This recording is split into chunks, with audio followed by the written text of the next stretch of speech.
नमस्कार साथियों, प्रताप क्लासेस के यूट्यूब प्लेटफॉर्म पर आपका हार्दिक स्वागत है। सबसे पहले मैं गुड मॉर्निंग आपको कहना चाहूँगा। उसके बाद में जो साथी स्नातक स्तर परीक्षा 2024 का आज एग्ज़ाम है 27 का, तो उन सभी साथियों को मेरी तरफ से बेस्ट ऑफ लक। अच्छे तरीके से एग्ज़ाम करें, कोई भी प्रश्न आपको छोड़ना नहीं है। सबसे पहले आप अपना आधार कार्ड, कोई भी वोटर आईडी ले जा सकते हो और लवर टी शर्ट के अंदर जाएं। ठीक है, कॉलर नहीं होना चाहिए, पूरी बाजू नहीं होनी चाहिए और लवर होनी चाहिए, और चप्पल या बूट जो भी हो। ठीक है, चप्पल ज़्यादातर मुझे लगता है कि बेस्ट रहेगी। और उसके बाद में 2 फोटो लेकर जाएं साथ में, और पेन लेकर जाएं अपना, ताकि अच्छे तरीके से आपकी घबराहट, ज़्यादातर विद्यार्थियों की घबराहट यहाँ से स्टार्ट हो जाती है कि वहाँ पे लेके क्या जाना है, पेन लेके जाना है, कौन सा पारदर्शी पेन लेके जाना है, नहीं लेके जाना है। तो आप अच्छे तरीके से यहीं से लेके जाए ना, आप रणनीति बनाकर। सबसे पहले यहाँ की घर की रणनीति होनी चाहिए। देखिए, आपने कक्षा 12 के अंदर बाजार दर्शन पाठ पढ़ा होगा, 12 के अंदर हिंदी के अंदर, तो वो बाजार दर्शन किस लिए है? हम जो लक्ष्य लेकर जाते हैं वो हमारा पूरा नहीं होता है वहां पे, तो बाजार दर्शन का अच्छे तरीके से आप देखना, ध्यान करना। तो उसी प्रकार एग्जाम में आप लक्ष्य लेकर चलें यहाँ से भी, कौन कौन सा हमें डॉक्यूमेंट ले जाना है और कौन कौन सा वहां पे चाहिए। आपने बहुत एग्जाम दिए हैं, आप फिर भी वहां पे गलती करते हैं। कोई फोटो नहीं लेके जाता है, कोई पेन नहीं लेके जाता है, कोई आधार कार्ड की फोटोकॉपी। अब आधार कार्ड की फोटोकॉपी नहीं लेके जाते हो, अब जहां भी स्थान पे रुकते हो, धर्मशाला में रुकते हो, कहीं होटल में रुकते हो, तो वो आधार कार्ड की फोटोकॉपी आपसे लेगा।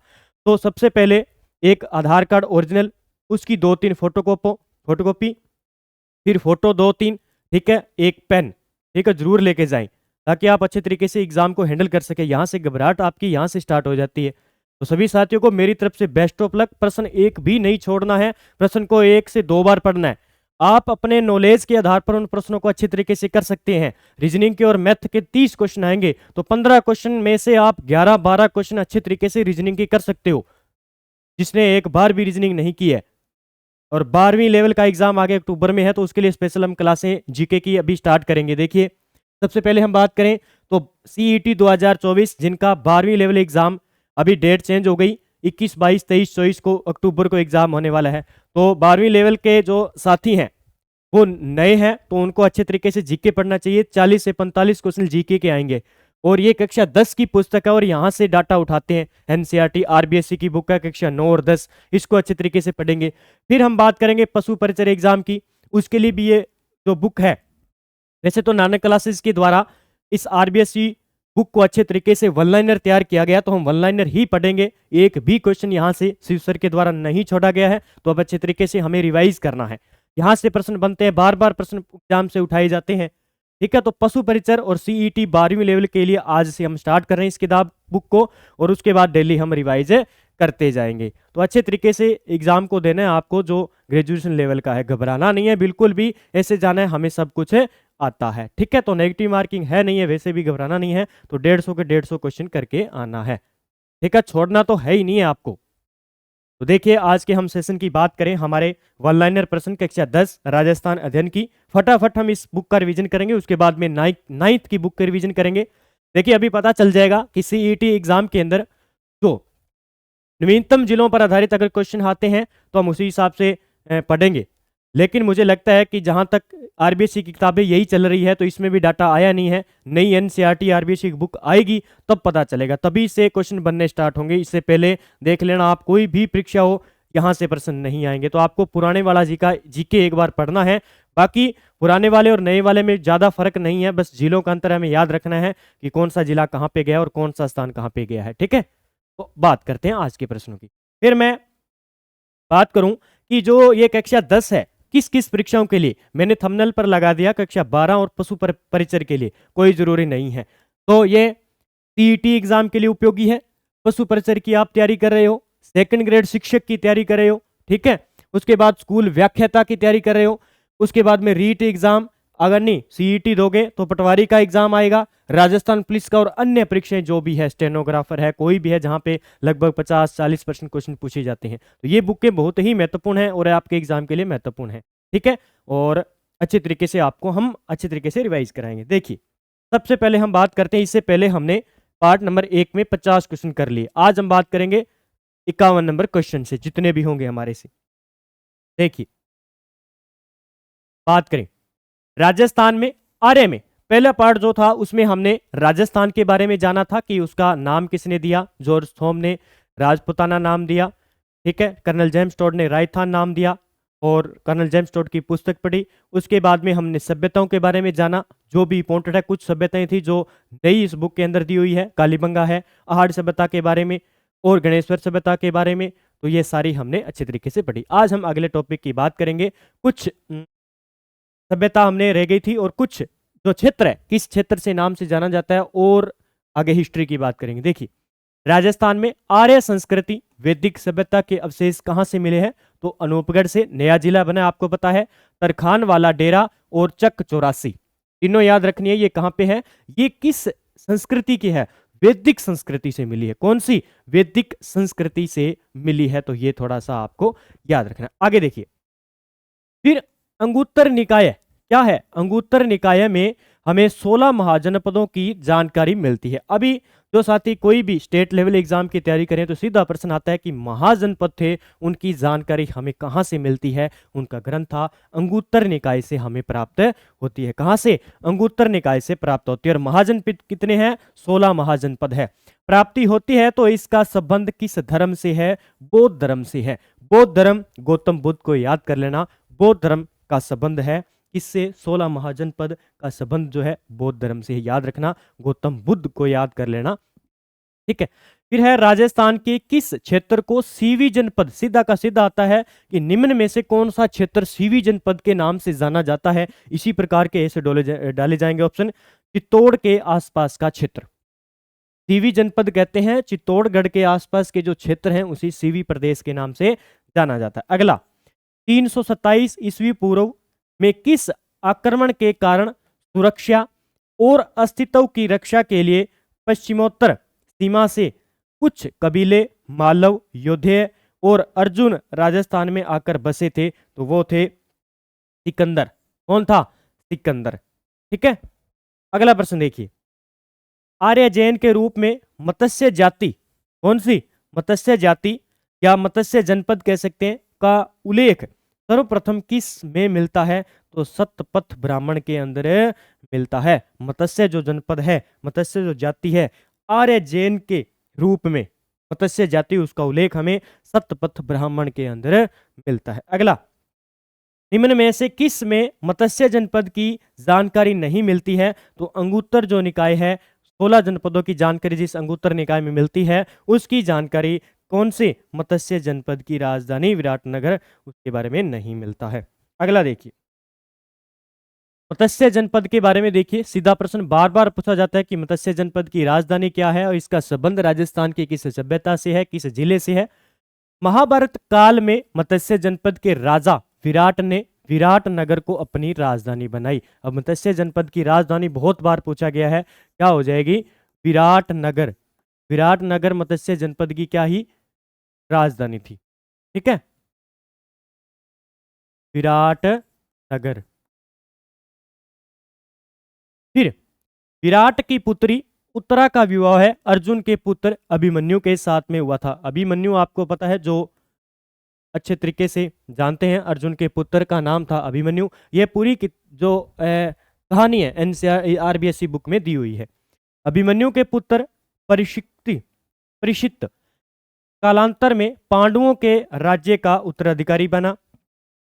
मत्स्य प्रदेश में जयपुर, अलवर, धौलपुर, करौली, भरतपुर ये जिले आते हैं। सीधा पूछा जाता है कि मत्स्य प्रदेश के अंदर कौन कौन से राजस्थान के जिले शामिल है? जयपुर है, अलवर है, धौलपुर है, करौली है, भरतपुर है, याद रख लेना। फिर मत्स्य प्रदेश का विस्तार दक्षिण में चंबल की पहाड़ियों तक और पश्चिम में पंजाब में सरस्वती नदी के जंगलों तक था, ठीक है। फिर अगला प्रश्न देखिए, तो ये मत्स्य के बारे में जानकारी है। मत्स्य जनपद की राजधानी है विराटनगर। इसी मत्स्य जनपद के हम बात करें, मत्स्य प्रदेश के अंदर राजस्थान के कौन कौन से जिले? जयपुर, अलवर, भरतपुर, धौलपुर और करौली जिले, ठीक है। और फिर विराट की पुत्री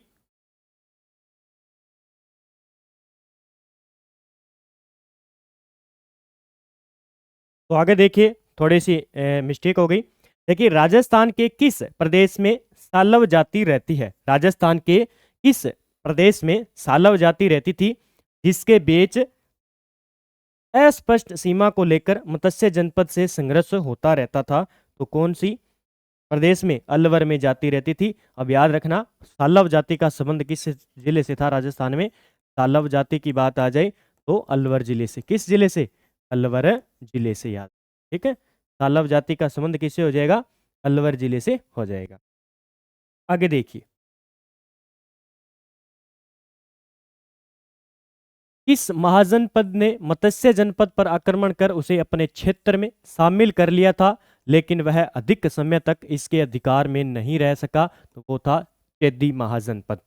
फिर मत्स्य जनपद को अंतिम रूप से किसने अपने साम्राज्य में शामिल कर लिया था? तो मगध को। ठीक है, फिर डॉक्टर गौरी शंकर हीराचंद ओझा और सीवी वैद्य ने राजपूतों को किसकी संतान माना है? अब ये इतना ज्यादा इंपॉर्टेंट हमारे लिए नहीं था, लेकिन अब आगे जो होगा ये हमारे लिए इतना इंपॉर्टेंट है कि प्रत्येक एग्जाम में एक प्रश्न पक्का हिस्ट्री से पूछा जाता है कि किस ने क्या कहा।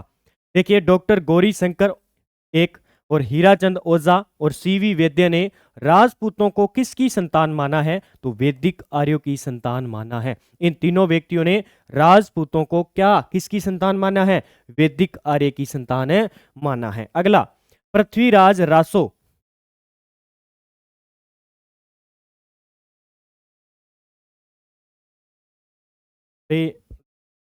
लाइट कम होने के कारण ये दिक्कत आ रही है थोड़ी सी। देखिए, किस इतिहासकार ने गुहिल राजपूतों की उत्पत्ति, ये हमारा ये प्रश्न था। पृथ्वीराज रासो ग्रंथ के, पृथ्वीराज रासो याद रखना, पृथ्वीराज रासो ग्रंथ के लेखक है चंद्रबरदाई। सीधा पूछा जाता है कि निम्न में से पृथ्वीराज रासो ग्रंथ किसका है? चंद्रबरदाई। चंद्रबरदाई के अनुसार अग्निकुंड से किस जाति की उत्पत्ति नहीं मानी जाती है? तो राठौड़ों की उत्पत्ति अग्निकुंड से नहीं मानी जाती है। यह उल्लेख कहाँ में मिलता है? यह मिलता है हमें पृथ्वीराज रासो का, चंद्रबरदाई का ग्रंथ है पृथ्वीराज रासो के अंदर मिलता है कि जो किसकी अग्निकुंड से किसकी उत्पत्ति नहीं, राठौड़ों की क्या उत्पत्ति है? अग्निकुंड से नहीं मानी है। किस इतिहासकार ने गुहिल राजपूतों की उत्पत्ति नागर ब्राह्मण से बताई है? तो D.R. भंडारकर ने बताया है कि जो गुहिल राजपूत थे उनकी उत्पत्ति नागर ब्राह्मणों से बताई गई है। तो ये पूछी जाती है। किस इतिहासकार ने बिजोलिया शिलालेख 1170 वाला, बिजोलिया शिलालेख 1170 ईस्वी में वासुदेव चौहान के उत्तराधिकारी सामंत को वत्स गोत्र के ब्राह्मण बताया है? किसने? डॉक्टर दशरथ शर्मा के द्वारा। ठीक है, ये थोड़ा सा आपको याद रखना। आगे, किस इतिहासकार ने बिजोलिया शिलालेख में राजपूतों के ब्राह्मण वंशी होने के साथ के साक्ष्य माना है? तो D.R. भंडारकर, ये दोबारा हो गया। फिर किस इतिहासकार ने मेवाड़ के गुहिलातों को नागर जाति, कौन सी? नागर जाति के ब्राह्मण गुहदेत का वंशज बताया है? तो गोपीनाथ शर्मा ने बताया है कि नागर जाति के ब्राह्मण किसके वंशज हैं? गुहादित्य या गुहद्वेत का जो है वंशज बताया है। किसने? डॉक्टर गोपीनाथ शर्मा के द्वारा। ठीक है, 68, गुहिल वंश के शासक ने किस क्षेत्र में राजस्थान, गुहिल वंश के शासक किस क्षेत्र में जो है? तो मेवाड़ आ जाएगा। किसमें थे, किस क्षेत्र के थे? तो मेवाड़ के। गुहिल वंश की बात करें तो मेवाड़ क्षेत्र से संबंधित था। गुहिल वंश को ईरान के शासक नौशेखा से संबंधित माना है? तो अबुल फजल के द्वारा। ठीक है, फिर गुहिल वंश की उत्पत्ति से संबंधित है, देखिए, कर्नल टोड इन्हें वल्लभी के शासकों से संबंधित माना है। गुहिल वंश की बात करें तो कर्नल जेम्स टोड ने इन्होंने वल्लभी शासकों के से संबंधित माना है, ये याद रखना है। नैन्सी व गोपीनाथ शर्मा इन्हें ब्राह्मण होने का मत प्रतिपादित करते हैं। गौरी शंकर हीराचंद के अनुसार 566 ईस्वी में गुहिल शासक स्थापित किया गया था। तो ये मत और कथन बार बार पूछे जाते हैं। गुहिल वंश के बारे में कर्नल जेम्स टोड ने कहा कि वल्लभी के शासक हैं। नैन्सी व गोपीनाथ शर्मा ने ब्राह्मण होने का मत प्रतिपादित किया है। फिर हम गौरी शंकर हीराचंद ओझा जी की बात करें तो इन्होंने 566 ईस्वी में गुहिल वंश की स्थापना के बारे में बताया है। फिर है, गुहिल के बाद मेवाड़ के प्रतापी शासक बने थे बप्पा रावल। याद रख लेना, गुहिल वंश के बाद में मेवाड़ के सबसे प्रतापी शासक कौन थे? बप्पा रावल, याद रख लेना। फिर बप्पा रावल ने 734 ईस्वी में चित्तौड़ शासक मानमोरी को परास्त किया, इसकी जानकारी मिलती है तो राज प्रशस्ति में। अभी हम ये राज प्रशस्ति की बात करें तो इसमें जानकारी मिलती है कि 734 ईस्वी में चित्तौड़ के शासक थे मानमोरी को परास्त कर जो है बप्पा रावल ने यहाँ पे गद्दी पर बैठे थे, तो राज प्रशस्ति के अंदर जानकारी मिलती है। बप्पा रावल ने मेवाड़ की राजधानी किसे बनाया? नागदा को। याद रख लेना, बहुत बार एग्जाम में पूछा जाता है कि बप्पा रावल ने अपनी राजधानी किसे बनाया? नागदा को बनाया था। फिर कैलाशपुरी में एक लिंगजी या लकुलिस मंदिर का निर्माण किस शासक ने करवाया? बप्पा रावल ने। ये बहुत बार प्रश्न पूछे गए, ये पूछा गया है, ये पूछा गया है, ये भी पूछा गया है। सारे प्रश्न सीधे के सीधे बार बार पूछे जा रहे हैं कि पहले हम बात करें तो गुहिल वंश का सबसे प्रतापी शासक बप्पा रावल था। उसने जो शासक था 734 ईस्वी में चित्तौड़ शासक था, मानमोरी को परास्त करके वहां पे गद्दी हासिल की। ये जानकारी हमें राज प्रशस्ति के अंदर मिलती है।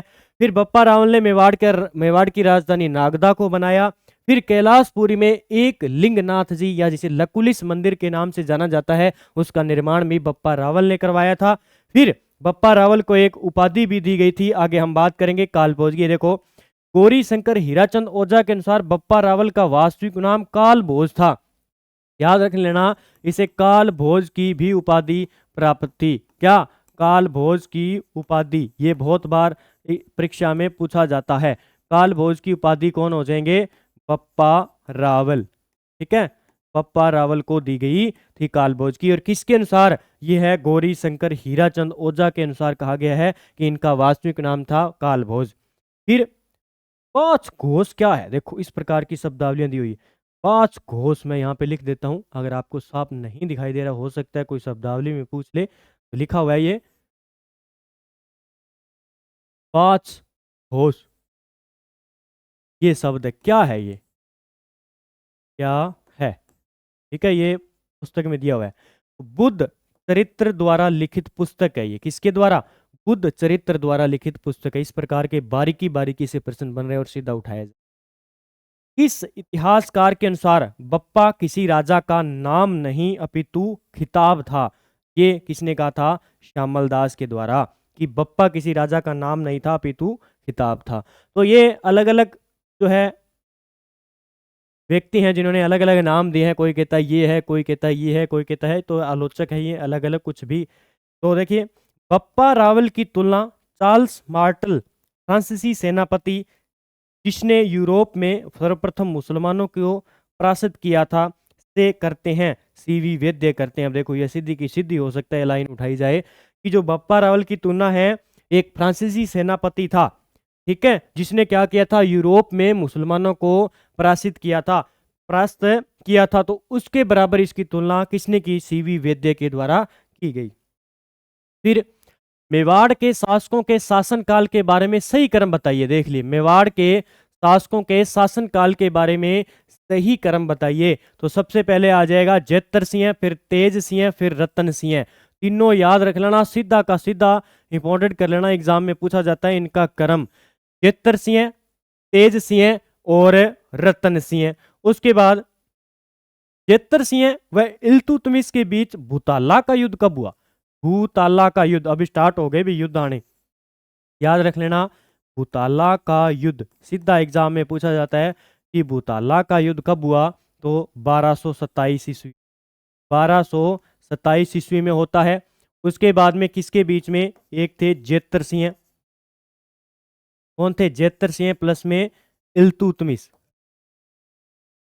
इल्तुतमिश, ठीक है। इल्तुतमिश की पुत्री का नाम था रजिया सुल्तान।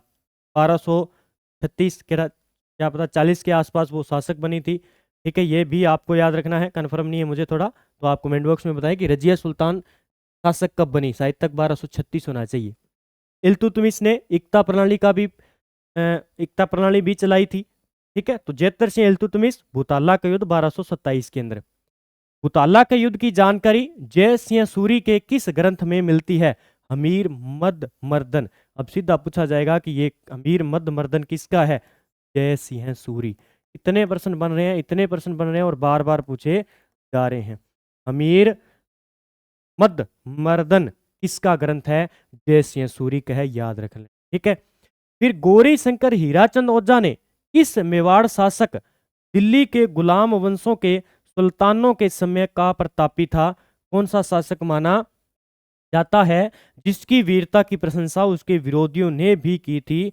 जेतर सिंह ने। देखिए ऐसे ऐसे शासक थे हमारे राजस्थान में।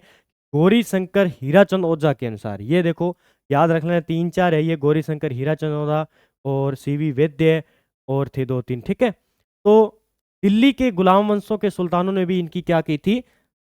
प्रतापी शासक होने की। तो मेवाड़ शासक है दिल्ली।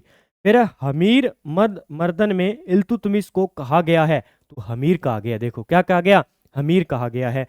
रावल शाखा का अंतिम मेवाड़ शासक कौन था? रतन सिंह, याद लिख लेना।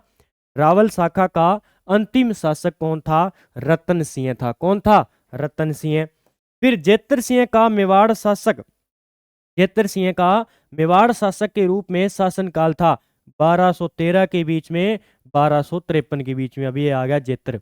1213 से लेकर और 1253 तक कौन सा रहा था? जेतर सिंह का शासनकाल रहा था और ये मेवाड़ के शासक थे, जिसके बीच में इन्होंने भूताला का युद्ध लड़ा था। किसके साथ में? इल्तुतमिश के साथ में 1227 में। देखो 1213 से लेकर 1253 तक रहे और 1227 के बीच में इल्तुतमिश के साथ में भूताला का युद्ध लड़ा था। ठीक है। फिर चित्तौड़गढ़ दुर्ग का प्रथम शाखा कब हुआ? 1303 में। याद लिख लेना, चित्तौड़गढ़ दुर्ग का प्रथम शाखा 1303 में हुआ। ठीक है। रतन सिंह थी, रतन सिंह की पत्नी पद्मनी को लेकर चित्तौड़गढ़ पर अलाउद्दीन खिलजी ने जो हमला किया था, तो इसमें 1303 का ये शाखा हुआ था। आगे 1540 ईस्वी में मलिक मोहम्मद जायसी ने किस ग्रंथ में अलाउद्दीन खिलजी के चित्तौड़ आक्रमण का कारण रावर रतन सिंह की पत्नी थी पद्मनी को प्राप्त करना बताया, जिसके समर्थक डॉक्टर दशरथ शर्मा हैं। ये बात कहते हैं कि डॉक्टर दशरथ शर्मा का समर्थन है कि ये सही बात है कि मलिक मोहम्मद जायसी ने किस ग्रंथ में अलाउद्दीन खिलजी के चित्तौड़ आक्रमण का कारण रावर रतन सिंह की पत्नी कौन थी? पद्मनी को लेकर, ये मैंने बताया था। तो ये ग्रंथ है पद्मावत, ये जायसी का है, याद रख लेना। जायसी का ग्रंथ है पद्मावत ग्रंथ, याद रख लेना। ये कौन सा? पद्मावत ग्रंथ है। बहुत बार एग्जाम में पूछा जाता है। इसमें ये कहा गया है कि जो अलाउद्दीन खिलजी ने आक्रमण किया था चित्तौड़ पर 1303 में, उसका कारण क्या था? पद्मनी को लेकर था। ठीक है। फिर गोरा व बादल का संबंध किस शाखे से है? चित्तौड़गढ़ से। गोरा और बादल पद्मनी के क्या थे? चाचा और भाई थे। फिर चित्तौड़गढ़ दुर्ग 1303 ईस्वी के शाखे की जानकारी किस ग्रंथ में मिलती है? तो खजाइन उल फतूह, खजाइन उल फतूह में जो चित्तौड़गढ़ का दुर्ग युद्ध हुआ था 1303 में, इसकी जानकारी खजाइन उल फतूह के अंदर मिलती है। ठीक है।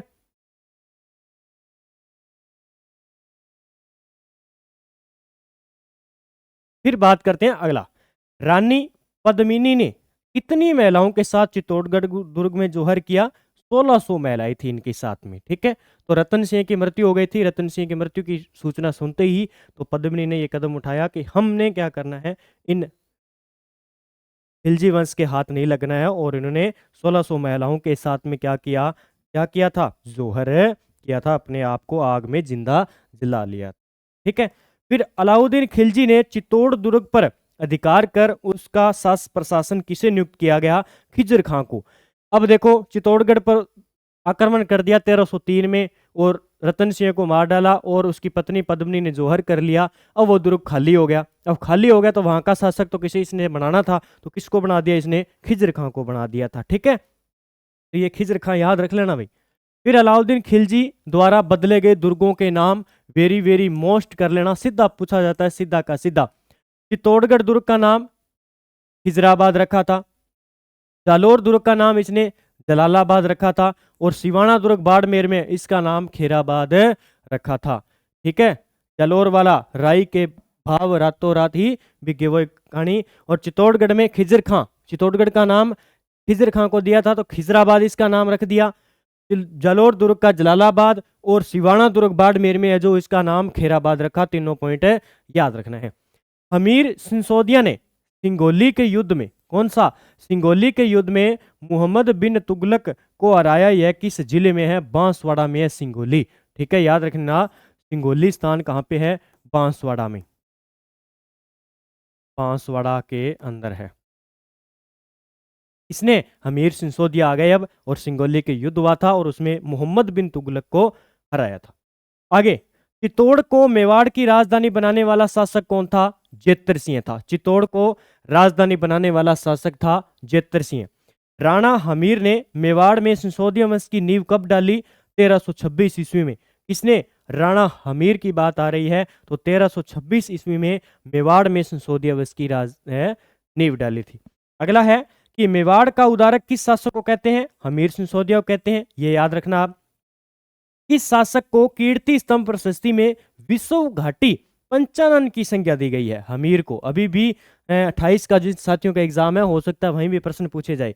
तो मेवाड़ का उदारक किस शासक को कहा जाता है, हमीर सिसोदिया को कहा जाता है। किस शासक को कीर्ति स्तंभ प्रशस्ति में विषम घाटी पंचानन की संज्ञा दी गई है, ये हमीर को दी गई है। फिर महाराणा लाखा मेवाड़ के शासक कब बने थे, 1382 में। याद रख लेना, लाखा शासक कब बने थे, 1382 के अंदर। और ये बात करें राणा हमीर ने 1326 में जो है सिसोदिया वंश की नींव डाली थी, ये भी आपको याद रखना है। अगला, लाखा की पत्नी हंसाबाई किसकी बहन थी, रणमल की थी। रणमल और रतिपोल दोनों विश्वासघाती। लाखा की पत्नी हंसाबाई किसकी बहन थी, रणमल की पत्नी थी। राजस्थान का भीषम पिता है, किसे कहा जाता है, कुंवर चूड़ा को कहा जाता है, राजस्थान का भीषम पिता है। बहुत बार प्रश्न पूछा गया है, भीषम पितामह से कहा जाता है कुंवर चूड़ा को, कुंवर चूड़ा को। इसमें वो नारियल वाली बात है, ठीक है, लाखा के पास वो नारियल पहुंच जाता है। फिर 14वीं शताब्दी में किस शासक के समय जावर में चांदी सोने की खान, बहुत बार प्रश्न पूछा गया है, राणा लाखा के समय, यानी 14वीं शताब्दी के अंदर जावर खान है उदयपुर के अंदर। तो उसकी हम बात करें, सोने चांदी की खान कहाँ से किसके समय निकली थी, राणा लाखा के समय। राणा लाखा के काल में किस झील का निर्माण उदयपुर में एक पिछू छितर नामक बंजारे ने करवाया था, तो पिछोला झील। कौन सी हो जाएगी, पिछोला झील का निर्माण करवाया था राणा लाखा के शासनकाल में। एक व्यक्ति था जिसका नाम है पिछू छितर, बंजारा था। फिर है राणा लाखा वह हंसाबाई का पुत्र था। अभी आपने पशु परिचर के अंदर शिव सर ने क्लास लगाई है, पशु विश्व में चारा गाय। तो विश्व में चारा गाय के अंदर राजस्थान के अंदर बंजारे थे जो पशु चरवाते थे। तो उस टाइम की बात है, वो इधर उधर पशु चराते रहते थे, तो इस छोटी झीलों का निर्माण किया था। तो आप उस प्रकार भी जोड़ सकते हो, तो पिछू छितर बंजारे ने, ठीक है। फिर 1433 ईस्वी में राणा मोक्कल की हत्या की थी। तो ये राणा लाखा व हंसाबाई का पुत्र कौन था, मोक्कल था। फिर 1433 ईस्वी में राणा मोक्कल की हत्या की थी चाचा व मेरा ने। चाचा व मेरा इनके साथ थे महपा पवार। याद रखना है, राणा मोक्कल की हत्या किसने की थी। फिर महाराणा कुंभा का शासनकाल क्रम बताइए, 1433 से लेकर 1468 तक महाराणा कुंभा का शासनकाल, ठीक है। कुंभा ने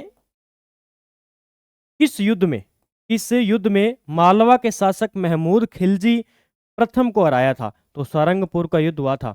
इसमें सारंगपुर के युद्ध में कुंभा ने किस युद्ध में मालवा के शासक था महमूद खिलजी को प्रथम को हराया था, सारंगपुर के युद्ध में। कुंभा ने मारवाड़ से मंडोर कब छीना था, 1453 में। 1453 में कुंभा ने मारवाड़ से मंडोर को छीन लिया।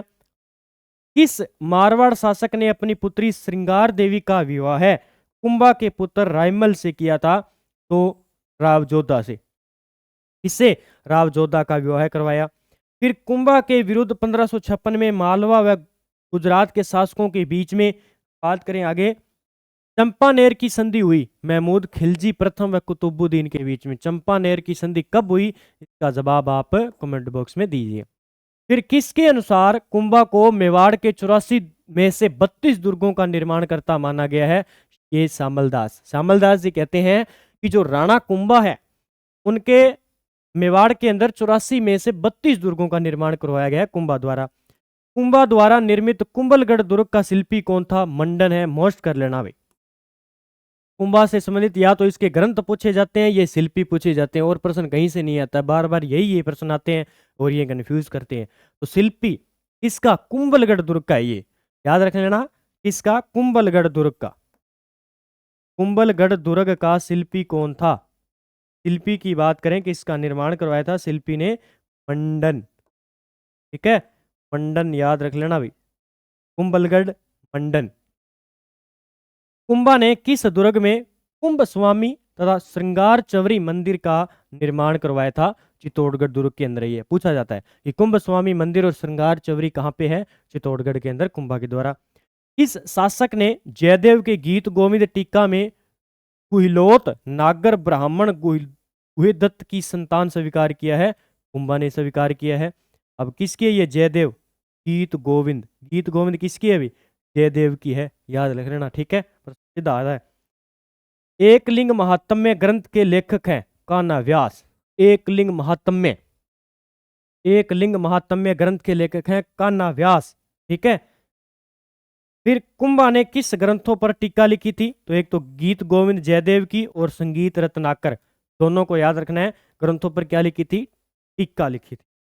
अगला, किस ग्रंथ की व्याख्या कुंभा ने की थी? चंडी शतक। चंडी शतक ग्रंथ किसका है? कुंभा का है। पीछे हमने बात की संगीत रत्नाकर, संगीत सार, इस प्रकार और भी है, आ जाएंगे आगे। कुंभा के काल में अग्नि व महेश ने किस प्रशस्ति की रचना की थी?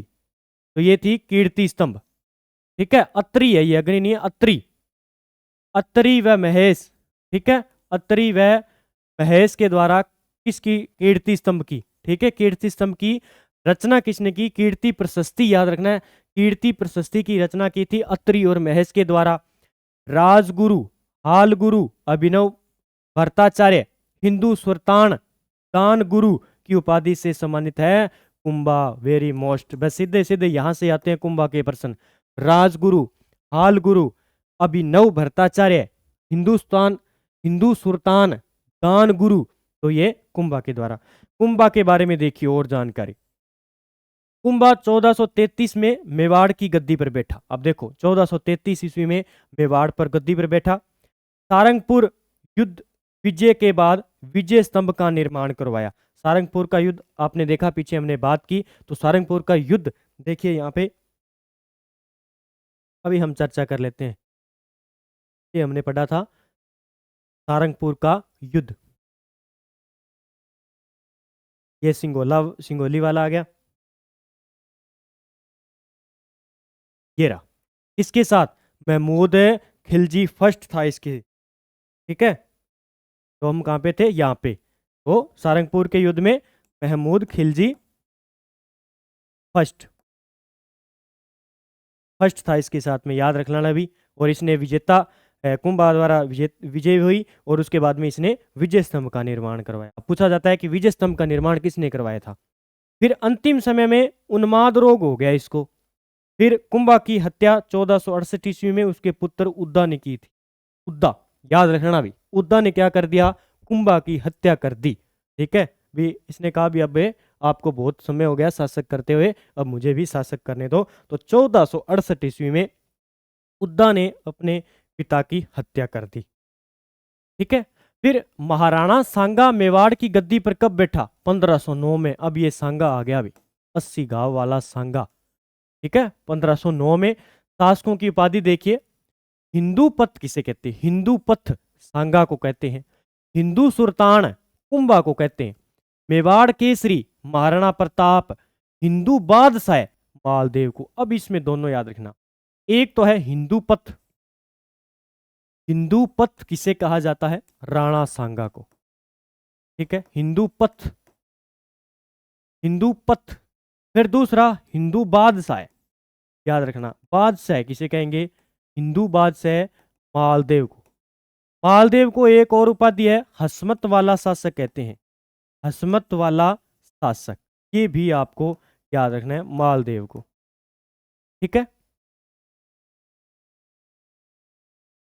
आगे, सांगा द्वारा लड़े गए युद्धों का सही क्रम बताइए।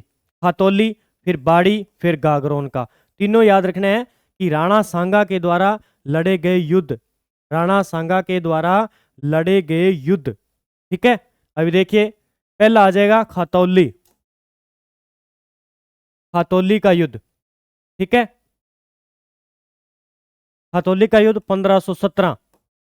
फिर बाड़ी, बाड़ी का युद्ध 1518। फिर आ जाएगा गागरोन का, गागरोन का युद्ध कब लड़ा गया? अभी ये लड़ा गया 1519 में। तो 17, 18 और 19 किसके द्वारा? सांगा के द्वारा युद्ध लड़े गए थे। क्या कहते हैं? हिंदू पथ। ठीक है, गद्दी पर कब बैठा? ये 1509 के अंदर। आगे देखिए, पृथ्वीराज जयमल राजसिंह का संबंध किससे है? राणा सांगा से है, याद कर लेना। जब राणा सांगा 1509 में गद्दी पर बैठा उस समय मालवा का शासक कौन था? नासिरुद्दीन। ये बहुत बार प्रश्न पूछा गया है कि जब राणा सांगा गद्दी पर बैठा कब? 1509 में। उस टाइम वहां का शासक कौन था? मालवा का नासिरुद्दीन। फिर गागरोन युद्ध 1519 में राणा सांगा ने महमूद खिलजी के विरुद्ध किसकी सहायता की थी? मेंदनी राय की सहायता की थी। खातौली का युद्ध हुआ था 1517 में। यह वर्तमान में किस जिले में है? कोटा जिले में है। बाड़ी का युद्ध हुआ था 1518 में। सांगा ने किसको हराया था? इब्राहिम लोदी को हराया था। ठीक है, फिर पानीपत का प्रथम युद्ध 21 अप्रैल 1526 को किस किस के बीच हुआ? तो बाबर व इब्राहिम लोदी के बीच में हुआ था पानीपत का प्रथम युद्ध, जिसमें बाबर विजय हुआ था 21 अप्रैल 1556 को। खानवा युद्ध 17 मार्च 1527 ईस्वी के युद्ध में बाबर ने किस शासक को हराया था? राणा सांगा को हरा दिया भाई खानवा के युद्ध में। कब हुआ? 17 मार्च 1527, याद रख लेना। इस युद्ध में राणा सांगा ने बाबर को हराया था ब्याना के युद्ध में 16 फरवरी 1527 में। देखो, सांगा ने बाबर को हराया, सांगा प्लस बाबर। ठीक है, युद्ध कौन सा था? ब्याना का। ब्याना स्थान कहाँ पे है? भरतपुर में। ब्याना का युद्ध था, कब हुआ था? 16 फरवरी 1527 को। ठीक है, इसमें विजय कौन रहा? सांगा। इसने बाबर को क्या हरा दिया? बाबर को हरा दिया था ब्याना के युद्ध में। खातौली का युद्ध, खानवा का युद्ध याद रखना भी। खानवा का युद्ध, खानवा का युद्ध हुआ था 17 मार्च 1527। 17 मार्च 1527 ईस्वी को खानवा का युद्ध होता है। उससे पहले हमने बात की बाड़ी का युद्ध और गागरोन का युद्ध और कौन सा? खातौली का युद्ध। तो खातौली कहाँ पे है? कोटा के अंदर है 1517 में। बाड़ी का युद्ध 1518 में। फिर हम बात करेंगे गागरोन का 1519 में। उसके बाद में हम बात करेंगे ब्याना का युद्ध हुआ था 16 फरवरी 1527 को, और खानवा का युद्ध हुआ था 17 मार्च 1527 को। यहाँ पे देखो इतना फर्क है, यहाँ पे फरवरी मंथ है और यहाँ पे मार्च मंथ है। उसके बाद में राणा सांगा के बारे में, मृत्यु 30 जनवरी 1528 को बसवा दौसा में समाधि व छतरी बनी हुई है। ठीक है, बसवा दौसा में समाधि व छतरी मांडलगढ़ में। ठीक है, फिर उसके बाद में राणा सांगा के बाद मेवाड़ के शासक बने थे रतन सिंह बना था। कौन सा? रतन सिंह। पन्नाध्याय ने अपने पुत्र चंदन का बलिदान देकर मेवाड़ के किस शासक को बनवीर से बचाया था? उदय सिंह। क्या था कि पन्नाध्याय ने अपने पुत्र कौन था? चंदन का बलिदान देकर मेवाड़ के किस शासक को बनवीर से बचवाया था? तो ये बनवीर इसको मारना चाहता था, तो उदय सिंह ने उदय सिंह को बचाया था। फिर उदय सिंह के बारे में देखिए, उदय सिंह को बनवीर से बचाकर कुंभलगढ़ दुर्ग में रखा गया। यह प्रश्न पूछा जाता है किस दुर्ग में? कुंभलगढ़ दुर्ग में। उदय सिंह का 1537 ईस्वी में मालदेव के सहयोग से कुंभलगढ़ में राज्याभिषेक हुआ। ठीक है, उदय सिंह ने उदय सागर झील व मोती मगरी महलों का निर्माण करवाया। मोस्ट कर लेना भाई, उदय सागर झील का निर्माण और मोती मगरी का निर्माण उदय सिंह ने करवाया था। फिर जयमल व फत्ता मेवाड़ के किस शासक के सेनापति थे? उदय सिंह के थे। याद कर लेना भी, जयमल व फत्ता उदय सिंह के सेनापति थे। उदय सिंह ने उदयपुर शहर कब बसाया? 1559 में। अकबर ने चित्तौड़ दुर्ग पर आक्रमण कब किया? चित्तौड़ का तीसरा साका कहलाता है 1567 में। चित्तौड़ का तीसरा साका यानी राजस्थान का तीसरा साका कब हुआ भाई? तीसरा साका 1567 में। किस दुर्ग में? चित्तौड़ दुर्ग में, चित्तौड़गढ़ दुर्ग में। ठीक है, याद कर लेना भाई। अगला, अकबर ने चित्तौड़ दुर्ग के आक्रमण के समय जैमल फत्ता की वीरता से प्रभावित होकर किस किले के बाहर उनकी हाथी पर सवार पत्थर की मूर्ति लगवाई है? आगरा के किले में। अकबर ने आगरा के किले में, वहां से फिर अब कहां पे लगवाई हुई है ये? बीकानेर का जो दुर्ग है जयगढ़, बीकानेर का किला कहाँ पे है? बीकानेर के अंदर है किला, कौन सा? जयगढ़ का किला। जयगढ़ का ये है जूनागढ़, जूनागढ़ का किला, जूनागढ़ का किला। यहाँ पे देखेंगे आप, जब आप प्रवेश करोगे बाहर से इस प्रकार, तो यहाँ से ये मेन गेट आ गया, यहाँ से अंदर जाओगे आप, फिर यहाँ से एक गेट और लगा हुआ मिलेगा, उसके बाद में एक गेट यहाँ पे, जहाँ पे अब मंदिर बना हुआ है, यहाँ पे एक, इस दोनों साइड, और यहाँ पे जो है मंदिर के साथ साथ में यहाँ पे गजारूढ़ इनकी मूर्तियां लगी हुई है। किसकी? ये फत्ता, जयमल और फत्ता की। ठीक है, उसके बाद में ये दुर्ग यहाँ से प्रवेश करता है। उसके बाद यहाँ पे आप जाओगे, यहाँ पे बने हुआ संग्रहालय, जो भी शासक हैं जूनागढ़ किले के अंदर, जो भी शासक आए थे, सारे के सारे फोटो लगी हुई संग्रहालय के अंदर। आप जाके है ना, 50 रुपये यहाँ की फीस है। उसके बाद में यहाँ पे अलग से 100 रुपये लिया जाता है। तो यहाँ पे अंदर बने हुए हैं अलग अलग कमरे, जहाँ पे कुछ अलग अलग सिस्टम बना हुआ है। तो बहुत बड़ा दुर्ग है। वैसे तो मैं एक दिन जाके आया था, पूरा घूम के आया था। तो इस प्रकार की चीजें हमें घूमनी भी चाहिए, ताकि हमें पता चले हमारी संस्कृति। राणा उदय सिंह ने मावली युद्ध में किसे मारकर मेवाड़ की गद्दी प्राप्त की? बनवीर। अब जिन साथियों का सीईटी का पेपर है ना, घूमने का अच्छा मौका है। पेपर देने के बाद जाएं अच्छे तरीके से। पेपर देने के बाद जिनका पहली पारी में, उसके पास बहुत टाइम पड़ा है, तो अच्छे तरीके से देख के आए। अमर सिंह ने किस वर्ष प्रताप के विरुद्ध अभियान कर रहे अब्दुल रहीम खान खाना के परिवार की महिलाओं को शेरपुर मुगल शिविर से बंदी बनाया था? 1580 में। दिवेर युद्ध अक्टूबर 1582 में, भाई मोस्ट कर लेना, दिवेर का युद्ध, दिवेर का युद्ध, दिवेर का युद्ध। ठीक है, दिवेर का युद्ध याद कर लेना कब हुआ? अक्टूबर 1500, डेट भी पूछी जाती है 1582 में। ठीक है, में अमर सिंह द्वारा किस मुगल सूबेदार को मार गिराया था? सुल्तान खां को मारा गया था दिवेर के युद्ध में। फिर दिवेर युद्ध को मेवाड़ के मैराथन की संज्ञा कर्नल जेम्स टोड ने दी। इसी दुर्ग को क्या कहा कर्नल जेम्स टोड ने? मेवाड़ का मैराथन, मेवाड़ का मैराथन। किसने? कर्नल टोड ने, कर्नल टोड ने। और हल्दी घाटी के युद्ध को क्या संज्ञा दी थी? इसका जवाब आप कमेंट बॉक्स में दीजिए। और अवुल फजल ने क्या एक उपाधि दी थी? किस दुर्ग को, वो बताना है। महाराणा प्रताप ने चावंड को राजधानी कब बनवाई थी? अगले 12 वर्ष तक रही, ये 1585 में। चावंड को राजधानी महाराणा प्रताप ने 1585 में बनाई। महाराणा प्रताप की छतरी व उनका अंतिम संस्करण कहाँ किया गया? बारडोली के अंदर। फिर यह किसका कथन है कि आल्पस पर्वत के समान अरावली में कोई भी ऐसी घाटी नहीं है जो प्रताप के किसी न किसी वीर कार्य, उज्जवल विजय या उससे अधिक कीर्ति युक्त पराजय से पवित्र न हुई हो। तो ये कर्नल जेम्स टोड ने कहा था कि प्रताप, आपको पता है, खुले में घूमते थे, कोई भी पहाड़ी उन्होंने नहीं छोड़ी। तो ये याद रख लेना। महाराणा प्रताप की शासन अवधि बताइए। तो 1572 से लेकर 1597 का शासक था। 1572 से लेकर 1597 तक। महाराणा प्रताप की जब मृत्यु हुई उस समय उनकी आयु क्या थी? 57 वर्ष। वेरी वेरी पॉइंट कर लेना, इतनी बार प्रश्न पूछा गया है। हल्दी घाटी युद्ध में मुगल सेनापति कौन था? मान सिंह। ठीक है, महाराणा प्रताप के बाद अमर सिंह मेवाड़ के शासक कब बने? 1597 में।